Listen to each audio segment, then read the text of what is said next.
آپ کے خیال میں وزیر اعظم کون ہوگا؟ عمران خان NP نیشنل لاٹین انشاءاللہ نواز شریف ہوگا. وہ معصوم نہیں ہے. عمران خان مرشد. انشاءاللہ میں جمعیت علماء اسلام کو ووٹ دوں گا. نواز شریف ملک کے لیے اچھا ہے لیکن ہم ووٹ عمران خان کو دیں گے.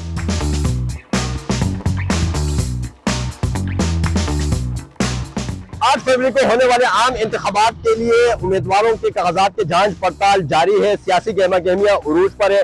مختلف امیدوار جو ہیں اپنے اپنے حلقوں میں کارنر میٹنگز، جلسے، جلوس اور یہ سلسلہ جو ہے جاری ہے. آج ہم مردان میں آئے ہیں. حلقہ LA-22 ہے. یہ عوامی نیشنل پارٹی کا یہ اسٹرانگ ہولڈ ہے. اس سے پہلے امیر حیدر خان ہوتی یہاں سے منتخب ہوئے تھے اور اس کے علاوہ یہاں پہ دیگر جماعتوں کے بھی کافی ایکٹیو جو ہے پارٹیسپیشن ہے. لیکن اس بار یہاں کے ووٹر کس پارٹی کو ووٹ دیں گے، کس کو وزیر اعظم ہوتے ہوئے دیکھنا چاہتے ہیں، یہ تمام صورتحال یہاں کے ووٹر سے ہم پوچھیں گے. آپ کے ٹائم کے لیے الیکشن قریب ہے، الیکشن ہونے جا رہے ہیں، آپ کون سے پارٹی کو ووٹ دیں گے؟ آپ وزیر اعظم کون بنے گا آپ کے خیال میں؟ میں تو نواز شریف کو انشاءاللہ ووٹ دوں گا اور امید ہے کہ نواز شریف وزیر اعظم بنے. بھائی ووٹ کس سے دیں گے آپ جنرل الیکشن میں؟ NP national لاٹین.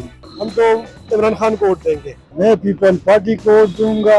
بلاول کا چانس ہے، بہت چانس ہے، بہت وزیر اعظم بن جائے گا. انشاءاللہ نواز شریف ہوگا. ووٹ کسے دیں گے؟ بھائی عمران خان ہوگا.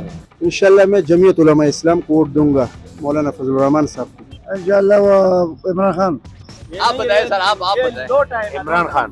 نواز شریف. نواز شریف ملک کے لیے اچھا ہے لیکن ہم ووٹ عمران خان کو دیں گے. ہم تو مولانا فضل الرحمان صاحب کو سپورٹ کرتے ہیں. عمران خان. میرے خیال سے تو عمران خان ہوگا انشاءاللہ. مولانا فضل الرحمان سے. عمران خان کو جی. وزیر اعظم کون ہوگا؟ عمران خان. عمران خان. وہ معصوم نہیں ہے. عمران خان مرشد جی. عمران خان جی. خاص بات کیا ہے سر؟ سارے لوگ عمران خان کو دیں گے. بس عمران خان جی بس. سر آپ کس سے ووٹ دیں گے؟ عمران خان. انشاءاللہ عمران خان آئے گا انشاءاللہ کیونکہ اس کا کام بھی اچھا ہے. عمران خان جی.